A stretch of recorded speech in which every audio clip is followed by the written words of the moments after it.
The episode begins with Haruka frantically running from monsters, while he begins to narrate the events that led to his current situation. He explains that his story started back when he was still in school. Despite being surrounded by classmates, Haruka always felt a deep sense of loneliness because he deliberately avoided interacting with others. In his class, there were various groups: popular students, gamers, fashion enthusiasts, and gym lovers. But none of these groups appealed to Haruka. He felt out of place and disconnected. One day, however, everything changed when a magical circle appeared in the classroom, engulfing the entire room. For a moment, Haruka felt a rush of excitement, thinking this scenario resembled a light novel he had recently read.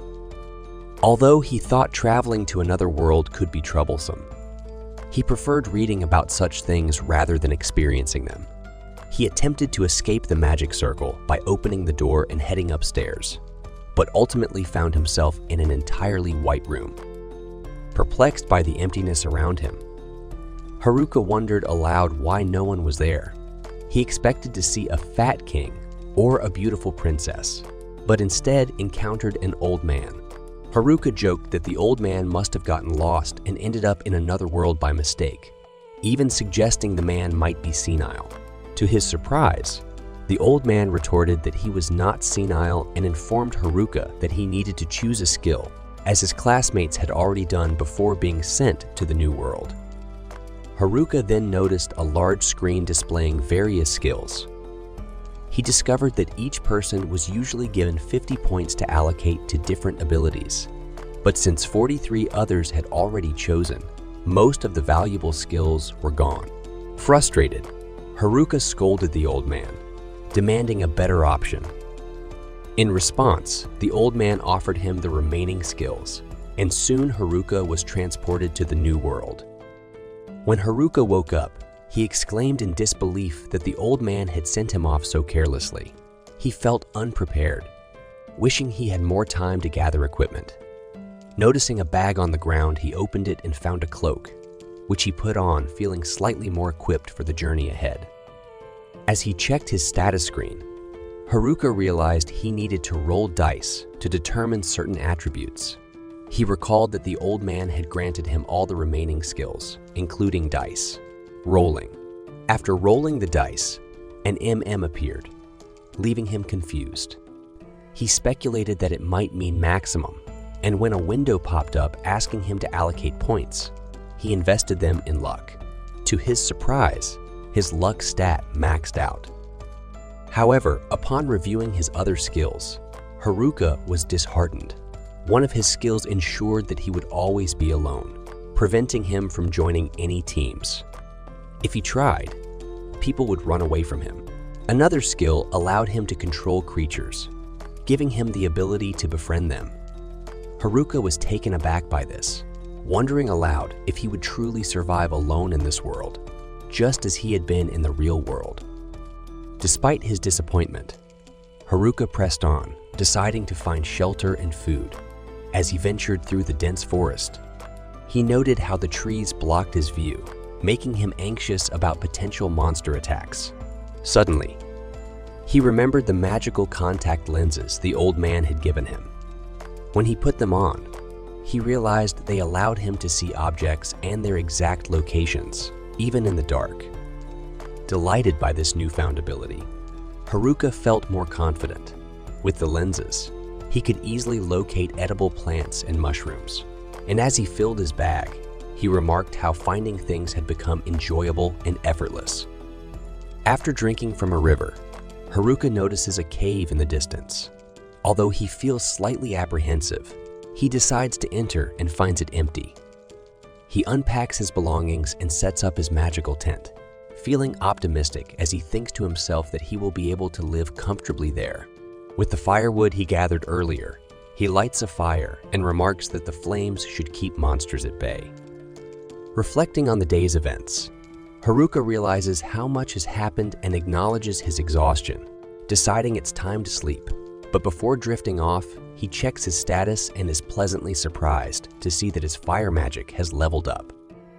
The following morning, Haruka wakes up refreshed, thankful that his monster, Rappelling skills kept him safe through the night. After preparing and cooking a meal, he comments on how his survival skills are improving, but he reminds himself that he still needs to secure food and strengthen his defenses. While out foraging, Haruka stumbles upon some medicinal herbs, but is suddenly confronted by small goblins. Though small, Haruka recognizes that they are stronger than him and wonders if he can defeat them. Determined, he decides to strike first, realizing that he can't avoid them forever. Haruka charges at the goblin, using his magic staff and channeling magical energy into it. With a shout, he leaps at the creature and knocks it unconscious. Just as he celebrates, another goblin attacks him. Haruka manages to dodge its strike and finishes it off with a powerful magical blast, successfully defeating both goblins. Later, by the river, Haruka washes his face and reflects on his first battle. While not perfect, it was a good enough victory for him to survive. Exhausted, he heads back to his cave to rest. That evening, he examines the goblin's weapon, which is short and heavy, and concludes that it's useless to him. He checks his status and is pleased to see that he has leveled up to level 2, noting that his progress is quicker than expected. The next morning, Haruka eats breakfast, grumbling about the monotony of his meals. He jokes that the class president would scold him for wanting more variety and being wasteful. Nevertheless, he acknowledges that he solved the immediate problem of hunger and shifts his focus to getting stronger. Haruka doesn't like the idea of leveling up just by getting attacked by stronger monsters, so he decides to train in magic. He feels excited after receiving the forest's blessing, noticing that his body feels lighter, almost as if he's teleporting. Soon after, Haruka encounters another group of goblins. With his improved abilities, he attacks them one by one, marveling at how much stronger he's become since the previous day. He realizes he can now easily defeat 3 goblins in a row. After a long battle, Haruka decides to stop for the day. Satisfied with his magic training, he continues this routine for several days, and by the 5th day, he is able to defeat a goblin with a single blow. He also gathers materials to start building a home, feeling that everything is starting to fall into place. While out one day, Haruka spots a rabbit and chases after it. He manages to catch it, but as soon as he grabs the rabbit, a notification warns him that someone is nearby. To his surprise, his classmates appear. Not wanting to interact with them, Haruka quietly holds the rabbit's mouth shut to avoid making noise. He notices the class vice president among the group and reflects on how he's known her since the first day of school. Despite the situation, he thinks about how much he's changed in this new world. As he watches his classmates from afar, Haruka concludes that in this vast new world, he is truly independent. There's no one to tell him what to do, and nothing can stop him from becoming stronger. Confidently, he declares to himself that he is the only monster hunter in this world. Haruka notices the delinquents getting closer, so he quickly hides in the bushes nearby. Just as he does this, they hear a noise coming from the bushes and decide to investigate. As they move closer, Haruka braces himself, thinking he's about to be caught. Luckily, they only find the bunny he had released earlier, which then runs away. Frustrated, the delinquents leave, disappointed. Later, Haruka sees them gathered by the river, talking. Curious, he listens in on their conversation, hoping not to get involved. He overhears them having inappropriate conversations about the girls in their class. One of the delinquents makes a crude comment about how the deputy class president's breasts are large. Even in this other world, others talk about the girls in the swim club. Haruka worries about the girls, but reassures himself that the class rep is with them, confident she'll see through the delinquents' bad intentions. He explains that the class rep has kept the troublemakers in line since first grade. The delinquents then ask one of the nerds with them, named Tanaka, if they can do whatever they want with their skills. Tanaka, feeling pressured, tells them they can and agrees to teach them more. Haruka watches and thinks Tanaka is being used like a search engine, forced to find information on skills and other things. The delinquents leave with perverted ideas in mind, heading upstream. Haruka realizes his classmates must be nearby, but he decides he'd rather stay alone. Back in his cave, Haruka notices his loner skill has leveled up to level 2, likely because he hid from his classmates. He's relieved his neat title didn't level up, but feels disappointed with his other messed up job titles. He sees that he's now level 3, but blames his Master of None and Blockhead skills for slowing his progress. He doesn't know what these skills are for, except that Master of None makes him unable to focus on one thing, though he can do other tasks decently. Blockhead seems like a useless skill. Trying not to dwell on it, he distracts himself with food, but grows frustrated eating mushrooms again, wishing he could have some meat or fish. Later that night, while lying in bed, he hears sounds of fighting outside his cave, unable to sleep because of the noise. He goes out to investigate, thinking that kids should be asleep at this hour. He hopes it's not the delinquents and is surprised to find some nerds surrounded by goblins, struggling to fight them off. Haruka wonders if he should help, but first checks their abilities with his appraisal skill. He sees that the nerds are much stronger than him and are likely to be fine. They even have cheat skills, unlike him. He recalls that back in their old world, his class was filled with top athletes and students with the best grades in the nation, including children of celebrities. He always felt out of place in that group. Just as he's about to leave, he notices some goblins sneaking up behind the nerds. Deciding to step in, he uses his wooden cane to take out the goblins and asks the nerds if they're okay. The nerds, having already handled goblins on their side, thank him awkwardly. They walk with Haruka, thanking him for the help, but Haruka downplays it, saying it wasn't a big deal. He feels awkward since it's been so long since he's spoken to anyone and realizes he's forgotten how to talk normally. Haruka takes the nerds back to his cave, where they're shocked to see how fancy it looks inside. He explains it's all thanks to his earth magic and packing skills. They can't believe he did all of it by himself and think it's unfair he has such a comfortable setup. Haruka then asks what happened to the rest of their classmates. The nerds explain that they've been on the run. When Haruka asks what happened, they start from the beginning. They recall the day they were summoned to this world, feeling confused and unsure of where they were. Soon, they realized they were in another world, just as the god had told them. Some of the girls began crying, thinking of their homes and families, while others were more annoyed, wondering what they would do next, with no clue about how another world works. The nerds, familiar with these situations from manga, checked their stats and recognized their skills. The delinquents demanded the nerds explain the details of the new world or threatened to beat them up. Meanwhile, the class rep stayed calm and kept everyone in line, even under the stressful circumstances. She warned everyone to stay quiet in the forest, but it was already too late. Goblins had found them. Even the class rep struggled to stay calm when she saw the monsters. The delinquents panicked, and some of the girls were terrified. The nerds, knowing these were just low-level goblins from fantasy stories, prepared to fight. They used their skills and knowledge to defend themselves. And seeing this, the jocks joined in, eventually defeating the goblins. After the fight, the class rep suggested moving to a safer place with better visibility, so they relocated to a spot by the river.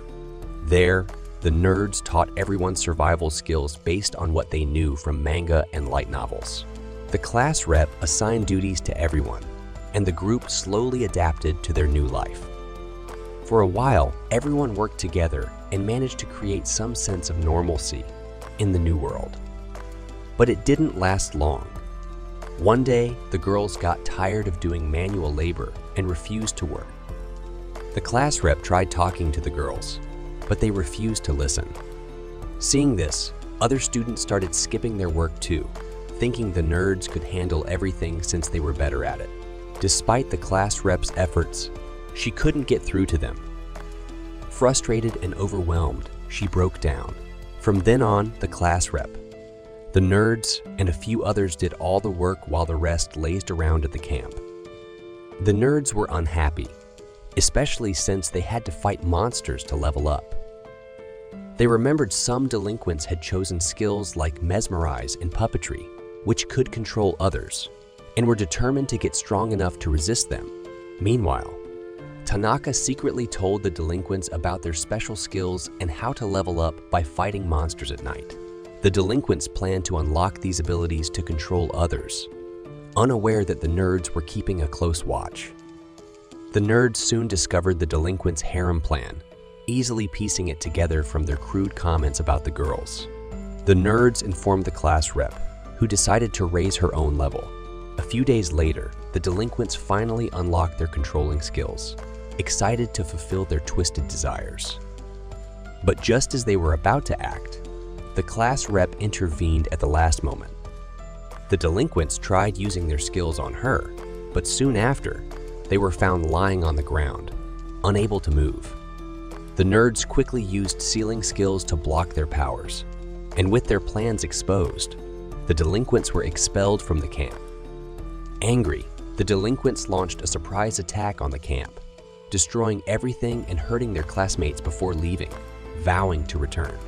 The nerds were devastated, seeing all their hard work ruined. The girls blamed the nerds, saying it was their fault for provoking the delinquents. Others joined in, but the class rep defended the nerds, knowing they weren't to blame. Still, things became awkward, and the nerds decided to leave the camp. Hearing this sad story, Haruka felt bad for the nerds and offered to treat them to a feast. But with only mushrooms to offer, they ate together anyway, spending the next day as a group. Haruka found comfort in the company, realizing it was okay not to be alone sometimes. The following day, the nerds left Haruka's home. They invited him to join them in a nearby town to become adventurers, reminding him how close they had been back in school, often sharing books. Haruka agreed, but declined their offer, feeling that his cursed skills would only hold them back. As they left, Haruka considered visiting the town himself, but decided first to check on the others, since the nerds had been worried about the class rep. Venturing deeper into the forest, he encountered a kobold that bit his hand. Despite some difficulties, he defeated it and continued on, eventually reaching his classmates' old campsite, only to find it abandoned. Using his tracking skills, Haruka followed footsteps across the river, soon spotting the girls. He tried to avoid them, but they saw him and chased after him, expecting them to disrupt his loner life. Haruka was surprised when they politely asked him to stop. They asked if he knew where the nerds were, explaining they wanted to apologize. Haruka, shocked, asked why they suddenly cared. The girls confessed they had realized they were wrong and now understood the nerds had helped them survive. Haruka, unnerved by their sincerity, told them it was too late to catch up with the nerds. Still, they begged him to tell them where the nerds had gone, saying they wanted to make things right. Unsure if they were capable of surviving the journey and fighting monsters, Haruka wondered if they truly meant it. When the girls began crying and pleading for his help, his servitude skill unexpectedly activated, making the three girls his slaves. They followed him around the forest, helping him fight monsters and presenting spell stones like obedient pets, which made Haruka uncomfortable. When he noticed the leader of the girls was injured, he gave her a potion, but she splashed it on him instead. Feeling frustrated and embarrassed, Haruka thought it would be a disaster if the class rep saw him like this. He began wondering how to release the girls from the servitude skill when, suddenly, the class rep arrived.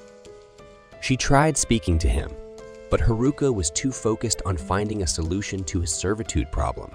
It wasn't until she shouted in his ear that he finally noticed her. Meanwhile, the delinquents continued plotting, determined to carry out their sinister plans for the girls and eliminate anyone who stood in their way. Haruka is in a panic, unsure how to break his own spell. Thankfully, the class rep arrives just in time and yells loudly enough to snap him out of it. He tries to call her by name, but can't remember it, which irritates her, and she makes sure to express her annoyance clearly. Soon after, the other class reps catch up, breathless. The leader asks what happened to the preppy girls, who look exhausted, and Haruka is just as curious for an explanation. It becomes clear that Haruka's subjugation skill has left the girls looking like zombies.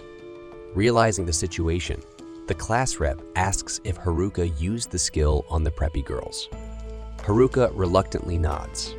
She gets upset, reminding him that this ability is only meant for monsters, forcing Haruka to explain it was an accident. The girls give him suspicious looks, doubting his excuse. For a moment, Haruka feels like he's freezing under their cold, judgmental stares. He manages to escape the situation with some effort and tries to leave, but the girls insist he stays. Frustrated, Haruka can't believe this chaotic situation is what he signed up for when he wanted a quiet life in this new world. The class rep shakes Shimazaki, the leader of the preppy girls, until her eyes return to normal. She then calls Haruka back to gather everyone and discuss what's going on. Finally, Haruka is left alone, just like he wanted. He decides to practice his house expansion skill while waiting. Maybe he could even build a base. He gathers mana and activates the skill, but instead of expanding, he ends up buried in the ground with only his head sticking out. The class rep has to dig him out again to hear what Shimazaki told her. Shimazaki explains that Haruka came to help them, and the girls bow down to thank him. Feeling awkward, Haruka asks if he can go home, but the girls scold him, demanding he fulfill the help he promised. Curious, the class rep asks what he meant by that. Haruka explains that he has a house he built with his own hands after arriving in this world. The girls are thrilled by this revelation, and the leader quickly organizes a meeting, leaving Haruka on the sidelines again. The class rep asks how many people can fit in his house. Haruka responds that if 6 people squeeze onto a tatami mat, he could fit around 240, maybe even more if they move the furniture and don't mind crowding the kitchen and bathroom. The girls are fascinated that his house has such rooms, while the leader is shocked that he's living in a mansion in the middle of nowhere. Encouraged by the others, the leader politely asks if they can stay at Haruka's house for the night. Haruka can hardly believe a group of high school girls wants to stay at his place, and the thought messes with his head for a moment, but he agrees. He leads them through the dark, using his location skill, and after a long walk, the girls are out of breath from keeping up with him. Haruka warmly welcomes them to his home. Once they catch their breath, they realize they've arrived at a mansion in the middle of nowhere. The girls are excited, maybe more than anyone else in the story. Haruka finds it strange how much they like his house compared to the nerds. He shows them around, and as he points out the bathroom, most of the girls rush ahead to bathe, tossing their clothes in the air. Haruka watches as dozens of girls bathe together, realizing their time in the forest has turned them wild. With the house full, he sets up a tent outside to find some peace. Just as he starts to enjoy his solitude, the leader of the class reps interrupts to thank him for his support. After the boys left, the girls were anxious, but now they feel calmer. A fancy room, food, and a warm bath did wonders for their spirits. The leader admits she doesn't feel like she's led her group well through the challenges they faced. Haruka reassures her that she protected them tonight, but she replies that she can't do what Oda and the others can. Haruka tells her she doesn't need to. The nerds are practically built for this world. They came prepared. The rest of them are just trying to survive, so she shouldn't compare herself to them. This makes her feel a bit better, but she's still curious. If Haruka can build a mansion in the middle of nowhere, maybe he's the real alien here. Haruka is taken aback by her insight. She bids him goodnight. Later, the girls finally enjoy a proper bath and sleep in comfortable beds, while Haruka gets the least comfortable spot, finding peace in his own little corner. As he settles down, he imagines it's going to be a long night. At dawn, a girl apologizes for waking Haruka up and informs him breakfast is ready. Startled, he wonders why someone is in his tent and asks for just half an hour more of sleep. The girl teasingly moves closer, saying he doesn't seem to want to get up. Feeling awkward, Haruka changes the subject by asking what's for breakfast. She says it's mushrooms and grilled fish. Excited, since he's been eating only mushrooms for days, Haruka accidentally headbutts her as they leave the tent. He skips the apologies and goes straight for the fish. With the first bite, Haruka falls in love with the fish. The girl asks if he hasn't been living near a stream, and he says he has, but he couldn't catch the fish because they're too fast. Curious, he asks if the girls know an easier way to catch them, and they show him a technique that makes the task much simpler. Don't forget to like, share, and subscribe if you're enjoying the story. At the riverbank, one of the girls uses her electric power to instantly kill the fish. Fascinated, Haruka asks her to do it again. As she gathers electricity in her hands, Haruka uses his packaging skill to capture the spell, and then tries it himself on the river. Excited, he celebrates catching fish for the first time, and on top of that, developing his own electric magic. Apparently, with his packaging ability, he can capture any elemental magic and reproduce it in his own way. The girl comments on how impressive this is, and Haruka adds that it's likely a combination of his packaging skill and Master of None ability. Still, he remembers how he was left with the worst powers while everyone else got the best ones, and controlling that electric magic almost made him wet his pants with excitement. Later, Haruka meets with the leader of the girls and asks if they've decided what to do next. She explains that they haven't reached a consensus yet, but it seems like everyone is heading to the city. Haruka figures the girls are trying to catch up with the nerds, and they confirm they need to apologize to them. The leader emphasizes that it would be important to gain a few levels before starting the journey, which Haruka agrees with, since that's his plan as well. The leader thanks him, but clarifies that their goal isn't to chase after Oda. Haruka expresses disappointment, as he would have loved to see a showdown between the girls and the nerds with their strong abilities. Nevertheless, he gathers with them to begin their training journey. First, he asks what level each of them is at, and those at the front show they're between level 16 and 20. 1. Haruka is shocked that the lowest level is still higher than his own, as he's only at level 16. Keeping his word though, he quickly spots 3 kobolds lazing around in a nearby bush and asks the girls to take care of them, as those monsters are only half their level. The girls stretch and prepare for battle, but when the time comes, they are completely defeated. Haruka complains about how pathetic it was, while the girls grumble that no one warned them the creatures would bite. Later, instead of enjoying the peace and quiet in his tent, poor Haruka watches as several girls gather inside for a review of the fight. Eventually, they leave the tent with their confidence restored, except for the purple-haired girl who woke Haruka earlier.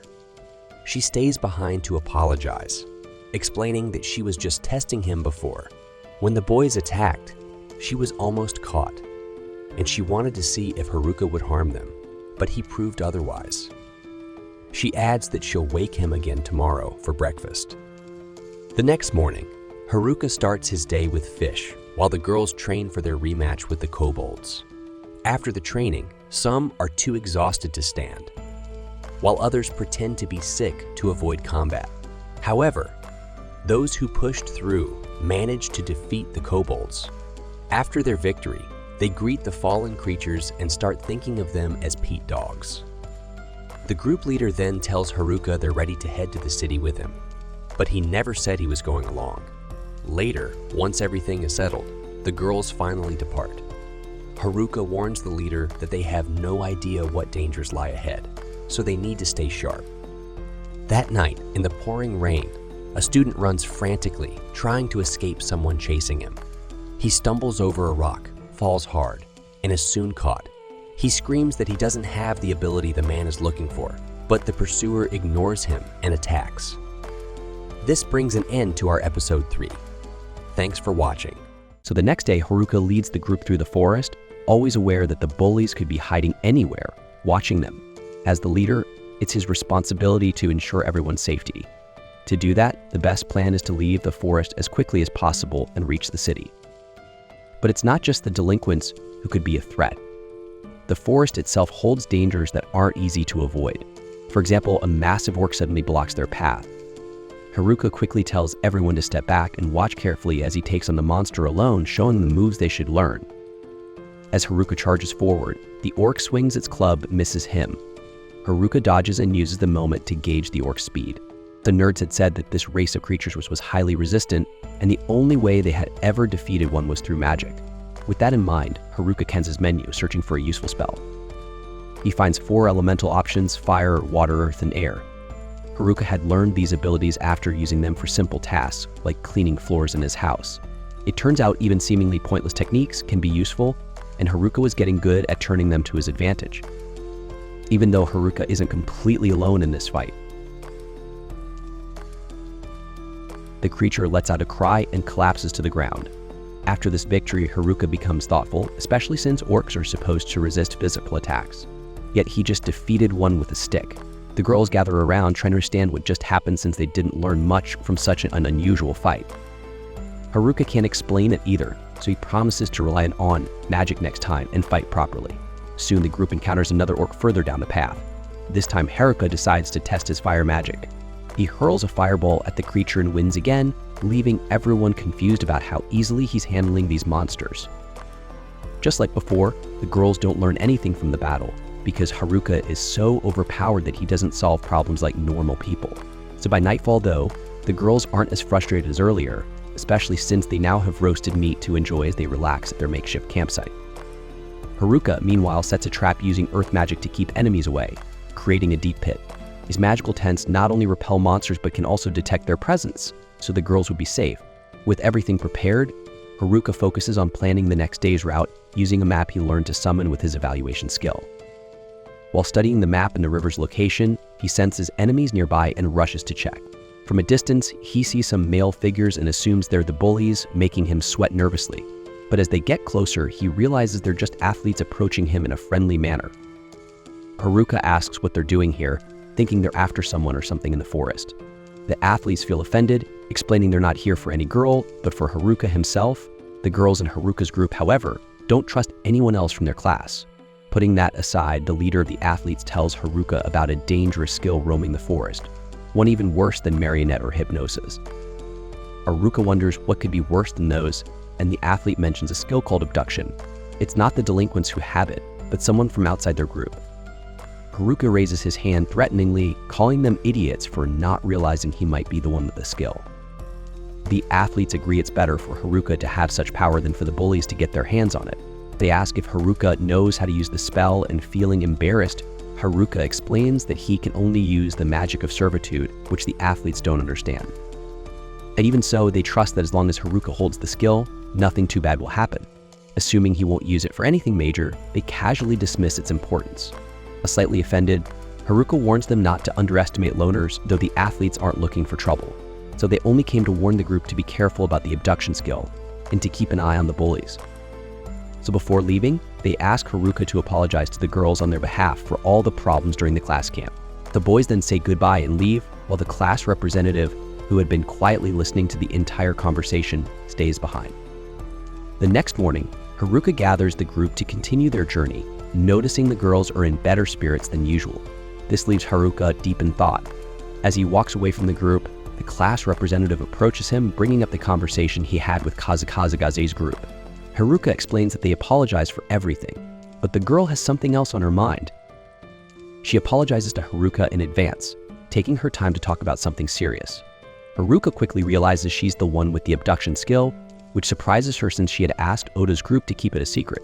Now that Haruka knows, she asks why he helped her despite knowing this. Haruka doesn't understand why she's afraid, so she explains that the abduction skill lets you steal someone's ability after you kill them, making it a terrifying and powerful technique. Haruka points out that the nerds didn't seem scared when they sealed the puppet and hypnosis skills of the bullies, but left her with the abduction skill. This shows they believed only she should have such power. Moved to tears, the class representative thanks Haruka for everything he's done. Haruka, embarrassed, quickly runs off, insisting that he's not to blame for her crying. Haruka doesn't understand why she should be scared, so the class rep explains that her skill allows her to steal the target's ability after taking their life, making it incredibly overpowered and Sinnoh's technique. It's undoubtedly terrifying. Haruka then points out that the nerds weren't afraid either, since they sealed off the bully's puppet and hypnosis skills but left her with the kidnapping skill. This shows they trusted only her with that power. Moved by his words, the class rep starts crying and blames Haruka for making her so emotional. Haruka, embarrassed, runs away while defending himself from the accusation. The truth is, she's grateful for everything he's done. Later, the group continues their journey toward the river. When they reach a spot Haruka had in mind, he decides to test something he's been thinking about. Without hesitation, he dashes in a certain direction and activates his magic infusion. He uses the magic weight skill to lighten his magic, allowing him to leap high into the air, jumping from branch to branch until he reaches an impressive height.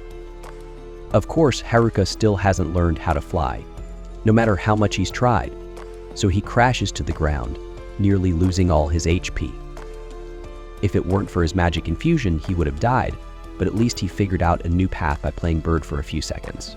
Still a bit dazed from the fall, Haruka tries to explain to the class rep how he returned to the group all battered up. Regardless, at dawn, the group sets off again, this time taking a much faster route. Along the way, they experience various events, such as the girls from the class taking the group bath and being chased by a trio of orcs at one point, but no matter what happens, the group stays strong and united as they move toward their destination. After the storm, calm finally arrives. In other words, they find a forest exit, and the girls cheer in celebration. Haruka, however, stays cautious, unsure of what dangers might be lurking in the hills. Checking his menu, he discovers that he's learned a new skill called airwalk, thanks to his performance the day before.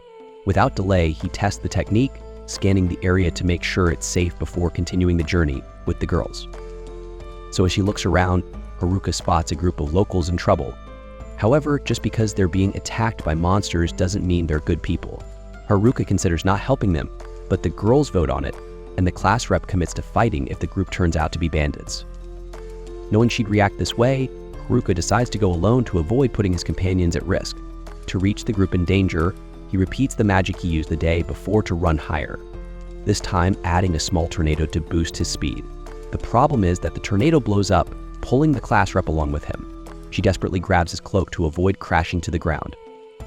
As if that wasn't enough, the two realize they can't stop their flight as planned, and they crash near the group's carriage like a meteor. After the dust settles, the local men are left bewildered, though Haruka managed to defeat the monsters surrounding them, and apparently knocked out the class rep as well. Soon, the leader of the group, a man with black hair, introduces himself as After. Another man names himself Gadok.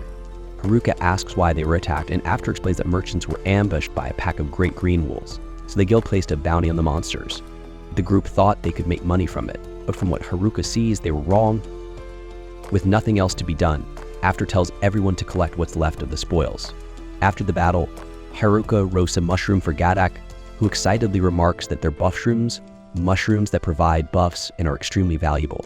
Surprised, Haruka serves the rest of the group, and soon the girls feel as good as new. Watching this, Haruka begins to feel uneasy about these two men being in a group with such beautiful girls. Shortly after, the rest of the group catches up to Haruka, and the girls are delighted to meet an elf for the first time. The locals then guide them to the much-anticipated city called Amui. To mark the special moment, the group draws a line in the dirt to symbolize the beginning of a new life, and they leap over it, jumping toward their future. So meanwhile, the bullies continue leveling up in the forest, searching for the girls to prepare for the long-awaited showdown. A boy who had been captured by them advises the delinquents to break the seal on their puppet and hypnosis skills. However, the problem is that they need someone with the sealing skill to do it. In other words, the bullies must find the nerds who know how to break the seal before they can get their revenge. Strangely, during this conversation, the boy accompanying the delinquents lets out a sinister laugh. At the same time, the athletes watch the enemies from afar, realizing that nothing good will come of this. So this brings an end to Ep 4. As always, thanks for watching.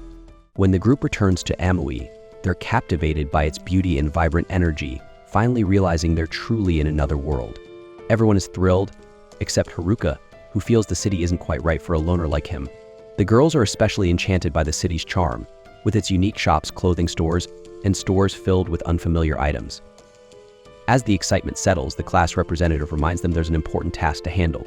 While she hurries to take care of it, Haruka finds comfort in knowing he safely brought everyone here. Thinking his mission is done, Haruka relaxes in the shade with a drink while two girls admire the buildings, joking that they look like cupcakes they could eat.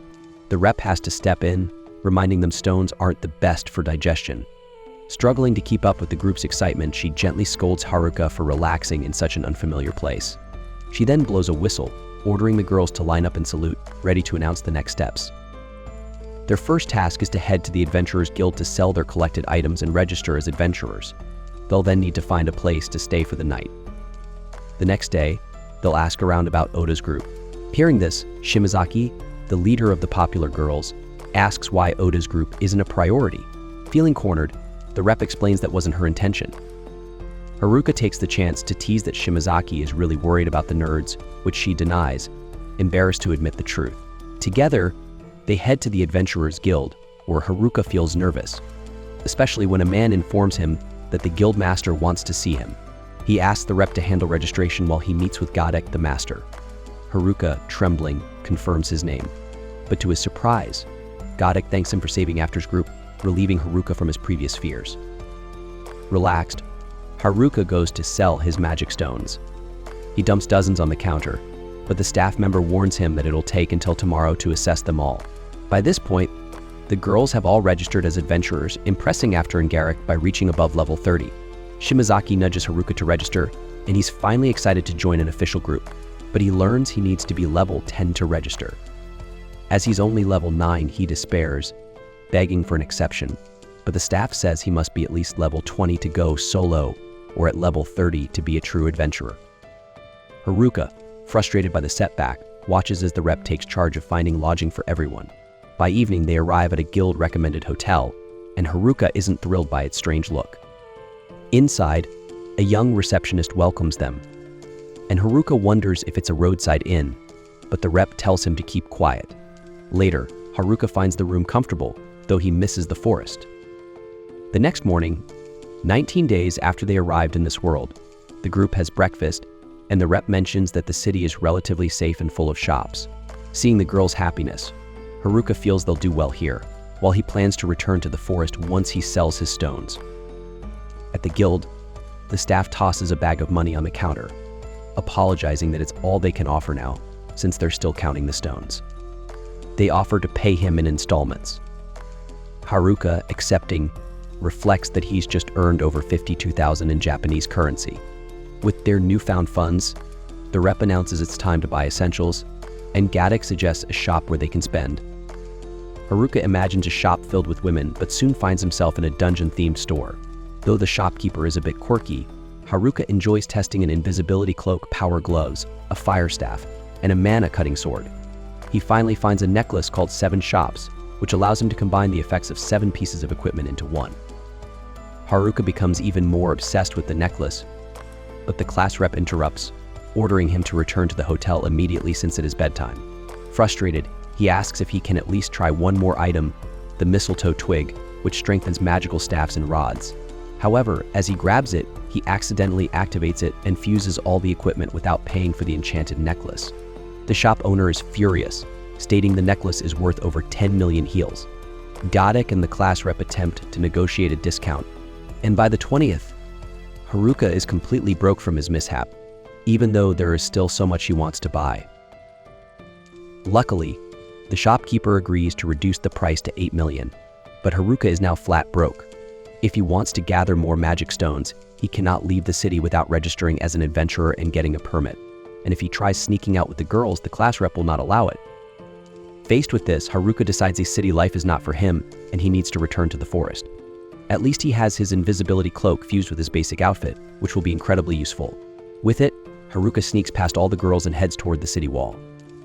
Just as he is about to leap over, a few classmates call out to him, causing him to crash into the wall. He brushes this off as he and the girls witness one of their group, almost stripping in public to test out a new outfit. Haruka rushes over, stopping her before she causes a scene. In the end, his first escape attempt fails. On the 21st, the girls prepare for their first outing. Haruka asks to join, but the class rep refuses due to his failed escape the day before. Once they leave, he slips past the gate guard with his invisibility cloak and finally makes it outside. Ecstatic, he dashes back to the forest, ignoring every obstacle, including a group of bandits attacking a carriage with a defenseless girl inside. The bandits attack him, not wanting witnesses, forcing Haruka to fight back. He summons a fire bullet, quickly taking them down and heading for the forest. Afterward, he notices his wooden staff has evolved into a cane, growing much stronger, likely due to the mistletoe twig he activated at the shop. Or perhaps the fire staff he fused with also had an effect. But the bandits stand up again, realizing their opponent is just a level 9 boy. They prepare to use weapon skills, techniques requiring level 20 and above. The first bandit uses slash, the second uses double, and the third attacks with dash. Haruka notices these are powerful skills, but the thugs do not know how to wield them well, so they quickly wear themselves out, losing by their own mistakes. Haruka realizes that weapon skills are powerful, but these enemies lacked control. The girl from the carriage thanks him, introducing herself as Muriel, a noble with an odd personality that Haruka cannot quite grasp. She explains that she is the daughter of a local lord and asks him to accompany her for the rest of her journey since she does not feel safe after the attack. She is eager to reward him for his help, and though Haruka wanted to return to the forest, her offer convinces him to assist. In the carriage, Muriel asks where he is from, so he describes it as a horrible place with a bad guild where they do not even let visitors leave freely. Hearing this, Muriel starts crying. She is the daughter of the lord Haruka just insulted. Oh, and the carriage is heading straight back to Aomori. Realizing this, Haruka panics and tries to get out, but Muriel insists on rewarding him for saving her. Meanwhile, the athletes and bullies clash in the forest, with the leader of the athletes struck by an enemy's blade. If you enjoyed this, drop a comment and subscribe for more. Following the loss of their first ally, the group realized the situation was far more serious than anticipated. The blade that struck down the boy didn't belong to the bullies, but rather to an independent figure on the battlefield who acted autonomously. This swordsman swiftly dispatched the next bully, driving his sword into his opponent's torso, and downed another shortly afterward. Despite the danger, the remaining bullies continued their attack, furious at how easily their companions had fallen. Predictably, the mysterious swordsman quickly cut down the remaining two in the blink of an eye. Realizing their peril, the athletes panicked and tried to escape. However, the swordsman circled in front of them, making it clear that no one would leave unless he allowed it. Turning back to Haruka, he was still reluctant to return to Aomori, the last place he wanted to be. Muriel, noticing his hesitation, made a disappointed face, questioning whether he really needed to be so dramatic about it. Haruka, feeling guilty, admitted that her expression wasn't fair. Her puppy dog eyes made it impossible for him to refuse. He finally arrived at the Lord of Aomori's mansion, an intimidatingly large house that made him nervous. Observing a painting on the wall, he wondered if it depicted the Lord and his wife, who appeared very happy. All Haruka wanted, however, was to leave as soon as possible. Just as he was sneaking towards the nearest exit, Muriel reappeared, questioning him about leaving without waiting for her to change, as she had requested. Haruka tried to lie, claiming he was just going to wait outside, but Muriel saw through his excuse, accusing him of trying to escape. As Haruka continued to deny it, Muriel, losing patience, firmly asserted that she would make sure he received his reward, so he needed to stay put. To prove her point, Muriel led him to a lavish banquet table, and Haruka abandoned his thoughts of escape to enjoy the food. Later, Muriel asked a maid to bring the cash reward for saving her. Knowing Haruka had no official identity in these lands, she also gave him an Aomori identity card, allowing him free entry into the city whenever he pleased. In exchange, she only asked that he remember the town's name from now on. Haruka, however, was more focused on the delicious pudding before him. Embarrassed, Muriel quietly noted that she had dressed up for him, hoping he'd pay her a bit more attention. On the 22nd, Haruka returned to the inn where his group was staying, explaining that he hadn't tried to escape at all. Instead, he had been invited to the city lord's mansion. The girls, suspicious, questioned why he had been invited. Haruka feigned ignorance, which seemed to satisfy some of them, and they left for a mission. Still, the class representative warned him not to leave the city. Haruka, with his usual carefree attitude, promised he understood. Alone once again, Haruka grinned mischievously and prepared for another escape attempt. Now equipped with the invisibility cloak and his new identity card, he headed for the gates of Aomori, but decided to spend some of his reward money on supplies and food, avoiding mushrooms for once. Before leaving, he left a letter for the class representative, explaining he was going to check on the athletes in the forest and asking the girls to continue training in his absence. When he reached the forest, a burly soldier blocked the exit, but Haruka showed his new identity and was allowed through. He finally made his way to the forest, enjoying the familiar sights, the old mushrooms growing in the underbrush, the fish in the river, and the usual lurking monsters. Relieved to be back, Haruka felt at home. Hurrying to his cave, he was interrupted by a large orc that tried to attack him, but he easily defeated the creature. He noted that it was strange to find an orc here, as they usually inhabited the deeper parts of the forest. Regardless, he found his new equipment from Omui useful and continued his journey. As the sun began to set, he noticed something unusual, a bloodstain on a rock.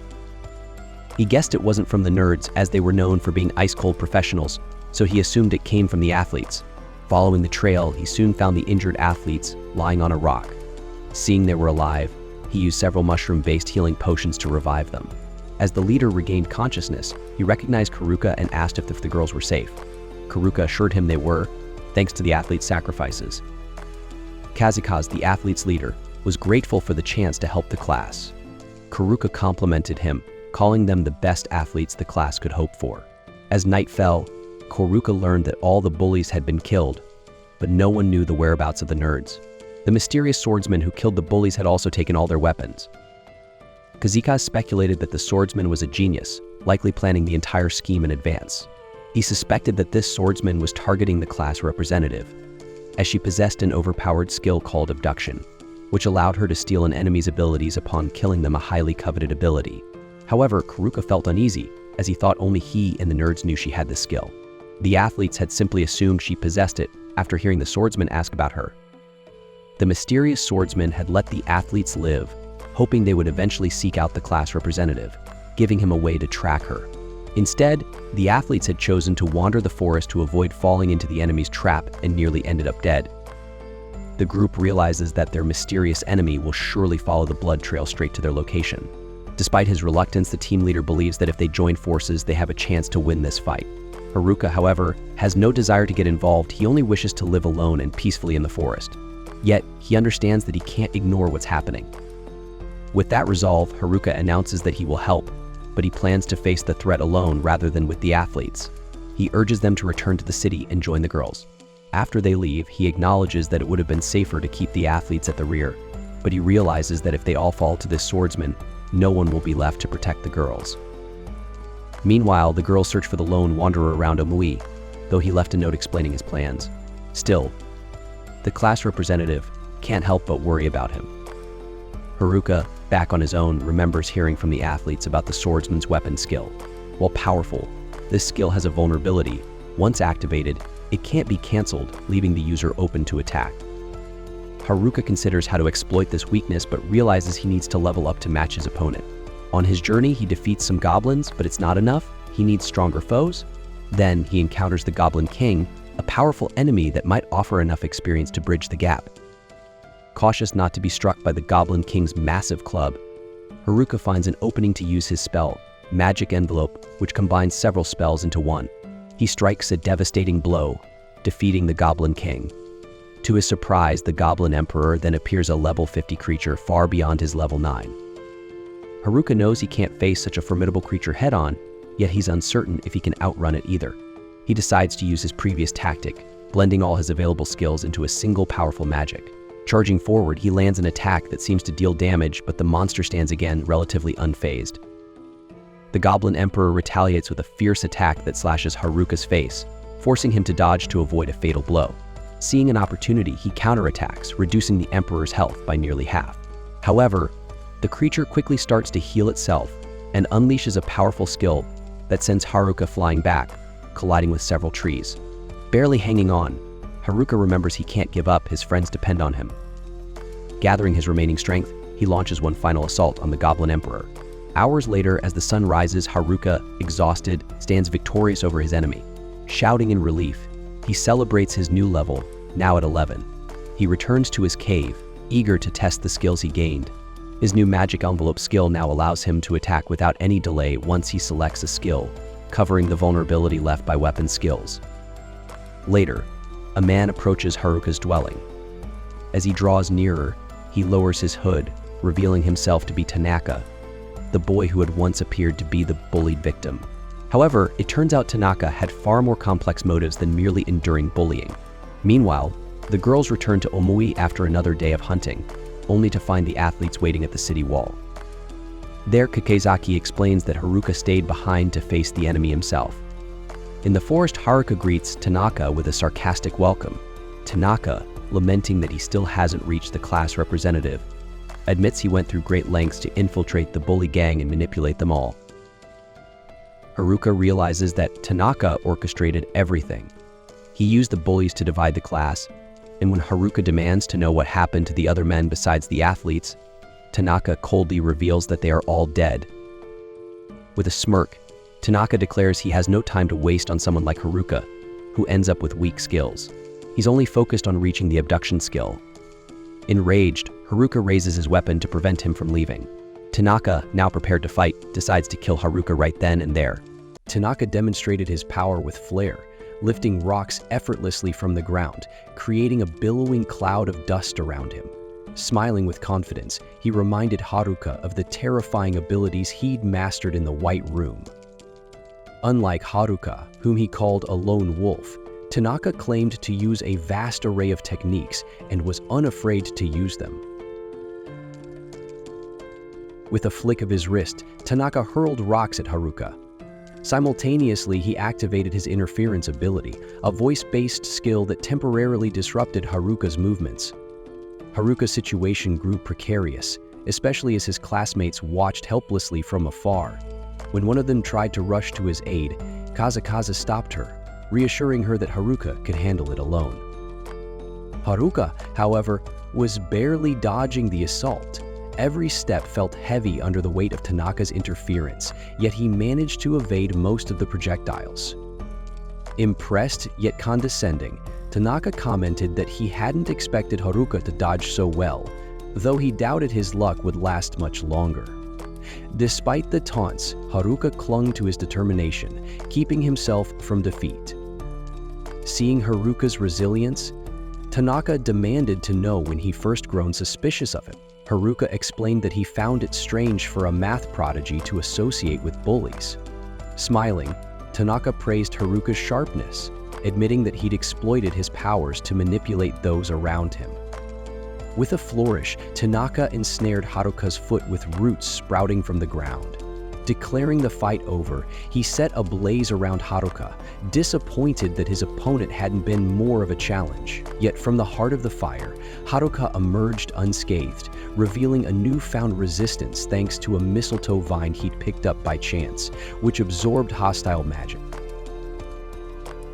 Seizing this unexpected advantage, Haruka attacked with his cane, but Tanaka summoned a sword and blocked him easily, sneering at Haruka's moment of boldness. Deciding to up the ante, Tanaka rotated between weapons, a sword, spear, and scythe, confusing Haruka with a rapid, ever-shifting assault pattern. Eventually, a blow struck Haruka, sending him sprawling. As he stood, Haruka analyzed Tanaka's techniques and asked if he'd been using a mimic skill to copy others. Tanaka admitted that Haruka was astute and confessed he aimed to copy any powerful skill he found until he became unstoppable. Haruka knew the longer he fought, the more frightening Tanaka's abilities would grow. Even on the offensive, Haruka struggled, as Tanaka evaded every blow with illusion tricks. Haruka lowered his cane in frustration, which Tanaka saw as an opportunity, charging at him. But Haruka had anticipated this, activating his psych ability to dodge. Through careful observation, Haruka soon realized that Tanaka's skills could only be used a limited number of times before fading. This gave Haruka a new hope. With this insight, he shifted the battle's rhythm, countering Tanaka's moves and pushing him back until he was thrown against a tree. Taking advantage of this opening, Haruka charged, but Tanaka quickly retaliated with a powerful fireball. Though it missed, the blast forced Haruka to retreat. Tanaka, visibly rattled, lashed out, enraged that he was struggling against Haruka. Finally, Tanaka unleashed his strongest weapon, engulfed in a purple aura and cloaked by an ancient death skill that drained life energy. Haruka collapsed, seemingly defeated, as Tanaka laughed and left him on the ground. But, against all odds, Haruka stood up once more, taunting Tanaka for his hasty departure.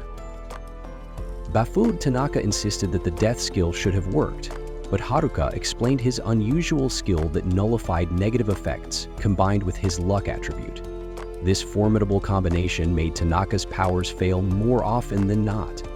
Haruka's resilience left Tanaka stunned as he realized his supposed victory had been an illusion all along. Haruka revealed that his lesser-known mannequin skill, which let him move as if imaginary ropes were guiding his body, had helped him dodge Tanaka's attacks. Enraged and desperate, Tanaka launched a series of attacks, but Haruka countered each move effortlessly. Tanaka was mentally shaken, unable to comprehend how his perfect calculations had failed. Tanaka muttered that 1 + 1 always equals 2. That's how things work, Haruka agreed, but reminded him that this wasn't their old world. Here things were different. This reminder took Tanaka back to his school days, where his genius had made classes easy and dull, leaving him isolated from his classmates. He had longed to escape the monotony of school, but when he discovered his abilities in this new world, he saw a chance to change everything. He believed that by taking everyone's strongest abilities, he would finally become unstoppable. If it meant discarding the lives of his classmates, so be it. But now, Tanaka was losing against Haruka, an outsider with seemingly weak skills. Furious, Tanaka attacked with his sword, but Haruka swiftly disarmed him. Haruka moved to finish the fight, but Tanaka's sword mysteriously returned and struck Haruka's shoulder.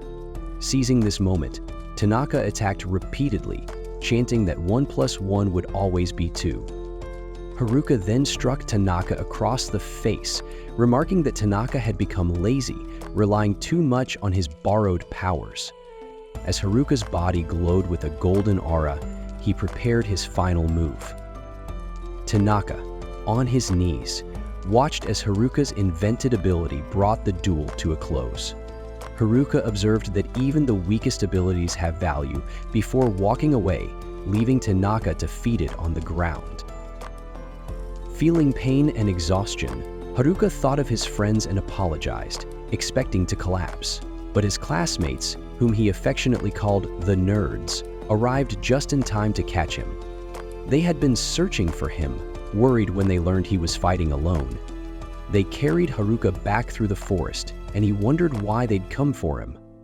Oda explained that while they were away, the class heard Haruka was in the forest and wanted to help.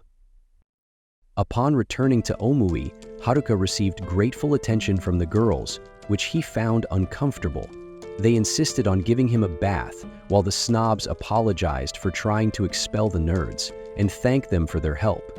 Haruka felt he'd ensured everyone's safety, so he tried to slip away, but the class representative caught him, hugging him tightly and asking why he always wanted to leave. Seeing she was relieved, Haruka asked if he had made her cry again. She replied with a smile, happy to have her friend back. Soon, however, Haruka had to face the scolding of all the girls in the class for his reckless actions. Later that night, he dreamed of a mysterious girl emerging from the depths of darkness. The next morning, he crossed paths with his friends who were preparing to search for a rare item rumored to alter perceptions. Haruka, amused, teased Oda, who retorted that he didn't need criticism from someone as solitary as Haruka. The group set off, and Haruka reflected on his recent battles and friendship, thinking it might be time to return to his old life.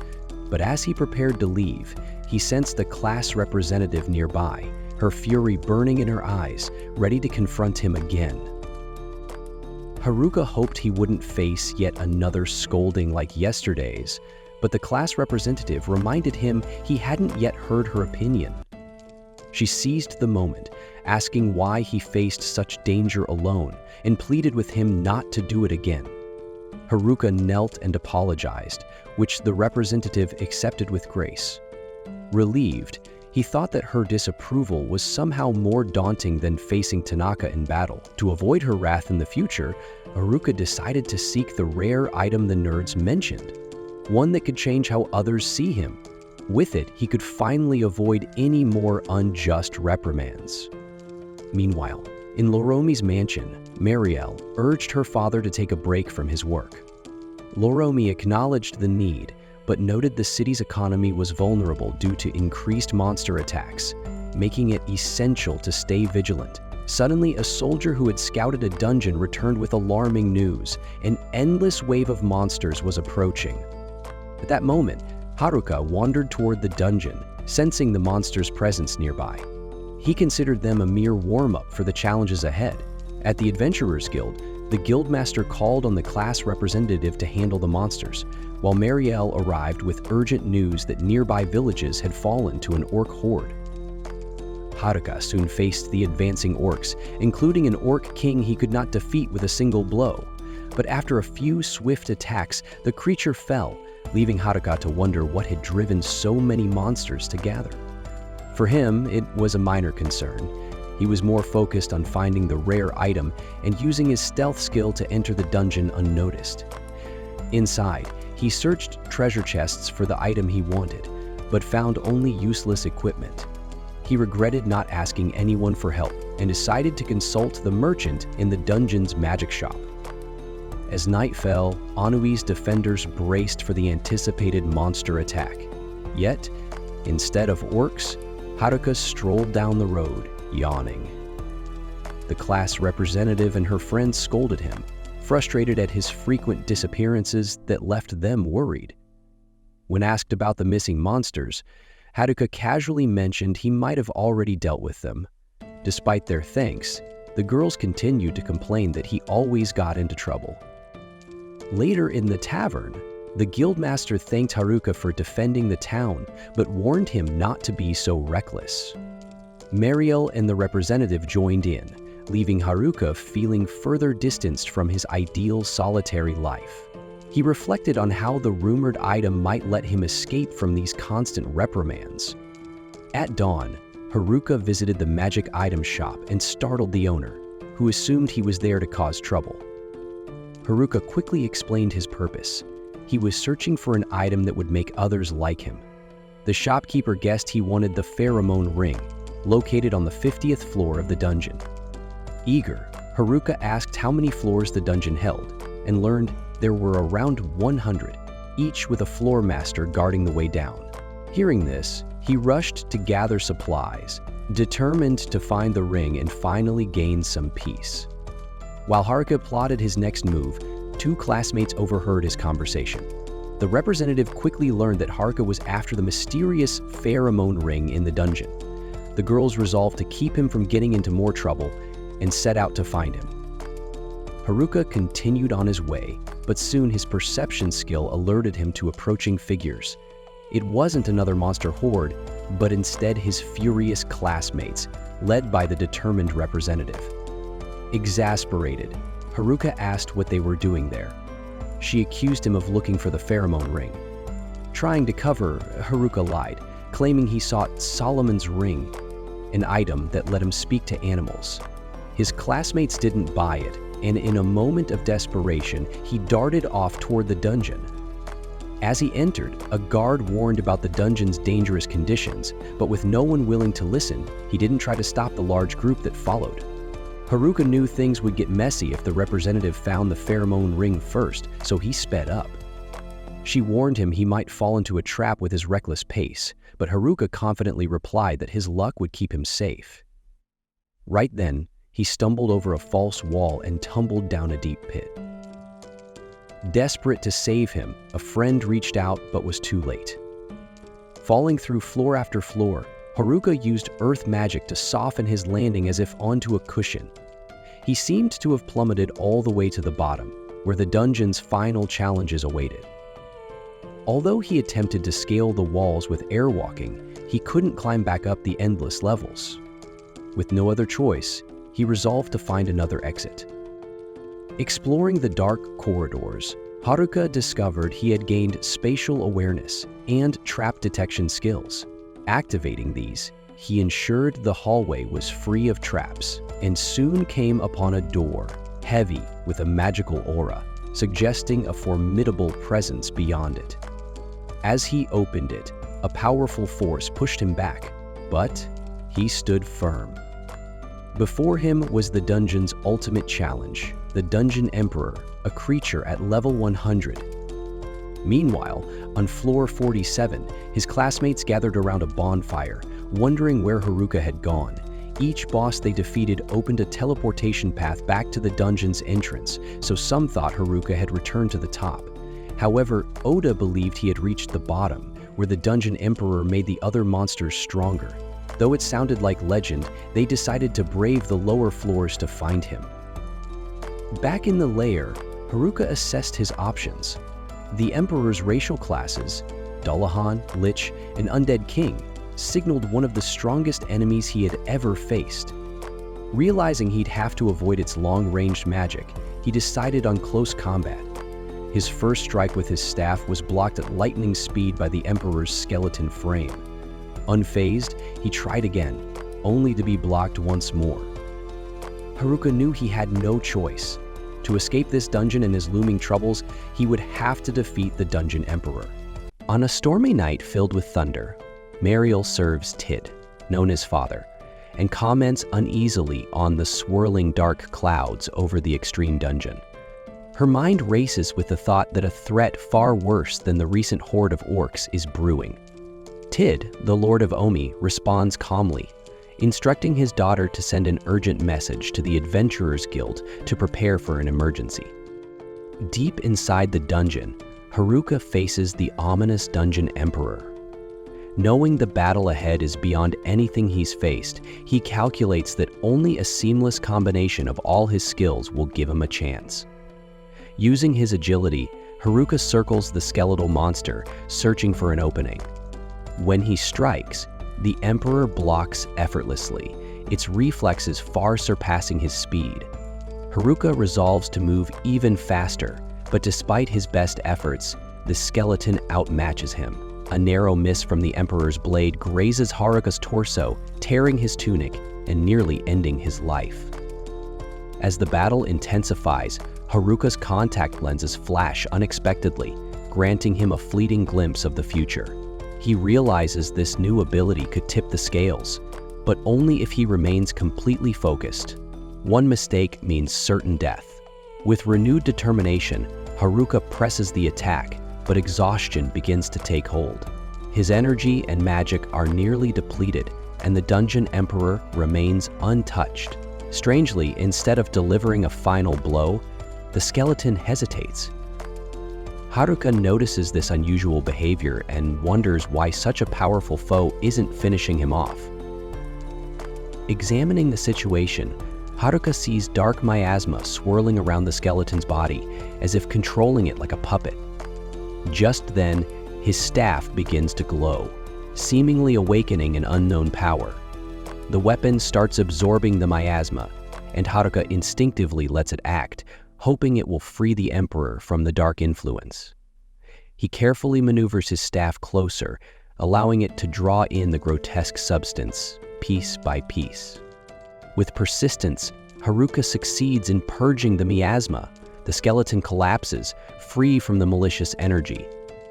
Haruka realizes the creature wasn't fighting to kill him, but rather to be freed from its cursed servitude. Testing his theory, Haruka places his sword on the ground in a gesture of peace. However, remnants of the miasma seep back into the skeleton. Haruka considers delivering the final blow to end its suffering, but hesitates, feeling it might not be the right choice. Instead, Haruka drops his weapon and embraces the skeleton, recognizing its long struggle against the dark force. To his surprise, the act activates a subduing ability, binding the Emperor to him. Haruka apologizes, admitting he doesn't know how to undo the skill. Nervously, he extends a hand in friendship. At first, the skeleton remains motionless, leaving Haruka fearing it's angry, but then the creature shakes its head gently, signaling it's not upset. Finally, the skeleton accepts Haruka's hand. Using his evaluation skill, Haruka discovers the creature's level has reset and its name has changed to Angelica. To his shock, the Dungeon Emperor was a girl all along. Bewildered, he pushes aside this revelation and focuses on escaping. With Angelica's agreement, Haruka uses his spatial awareness skill to locate a staircase.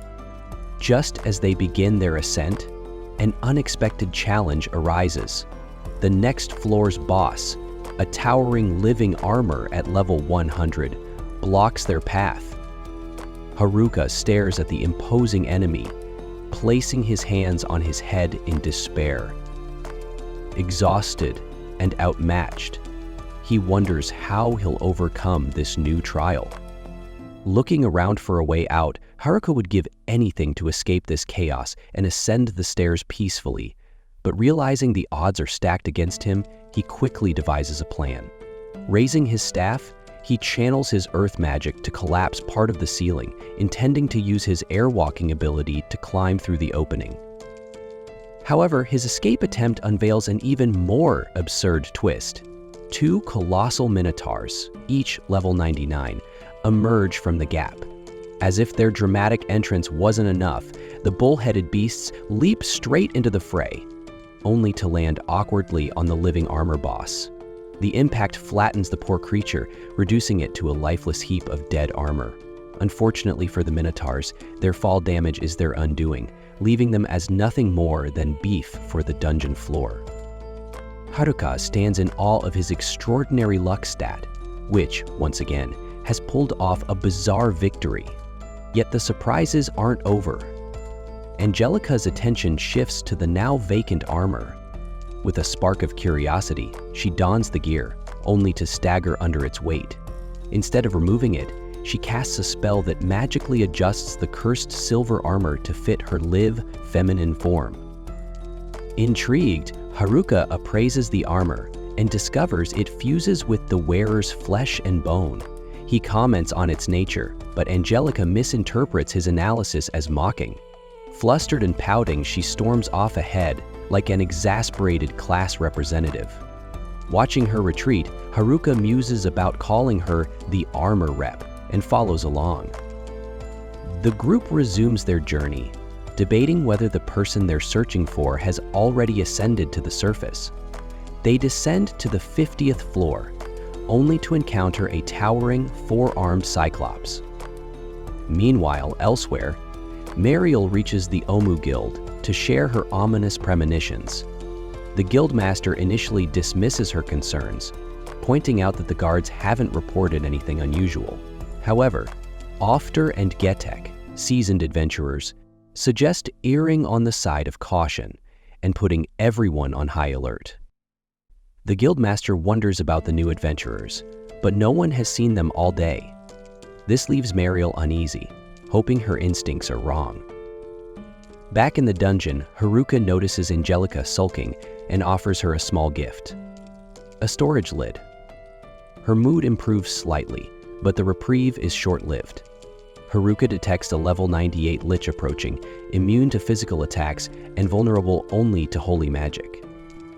Frustrated, Haruka contemplates escaping through another hole, but quickly abandons the idea, fearing more chaos might follow. The Lich attacks without delay, forcing Haruka to dodge its deadly spells. Amid the chaos, Haruka recalls the holy magic within his staff. Taking aim, he channels the divine energy, marveling at how this seemingly unimpressive weapon continues to save him in dire situations. After defeating the Lich, Haruka and Angelica face a series of challenges. First, they encounter giant moths at level 97. Aware of their toxic dust, Haruka lures them with fire magic, letting the flames hover as bait before intensifying the heat to incinerate them. On the next floor, they encounter vencrawlers, giant caterpillars, at level 96, destined to transform into the moths above. Haruka traps them with a clever earth spell, rolling the ground over them like a magical steamroller. On the 95th floor, an ominous energy fills the air. Purple smoke swirls ahead, concealing swords lined up in eerie formation. Haruka and Angelica barely dodge a sudden ambush, revealing the floor's boss, the Living Sword, a level 100 menace. This cunning foe wields not only its blade, but also controls nearby swords to launch coordinated attacks. Irritated by the enemy's cheap tactics, Haruka realizes the key to victory is standing beside him. With unwavering confidence, he asks Angelica for help. She steps forward and with a single decisive strike, ends the battle. Haruka stares in amazement at his unexpected ally, grateful for her strength. Meanwhile, back on the 50th floor, Haruka's former classmates struggle against the Cyclops. Exhausted, Kazukaze recalls Haruka's words about their potential and rallies the group for one final push. Acting as a decoy, he draws the Cyclops' attention, allowing Oda to cast a devastating spell that pierces the monster's face and ends the fight. Haruka, now on the 85th floor, senses a massive horde of monsters waiting ahead. His journey through the dungeon is far from over, and the challenges continue to escalate.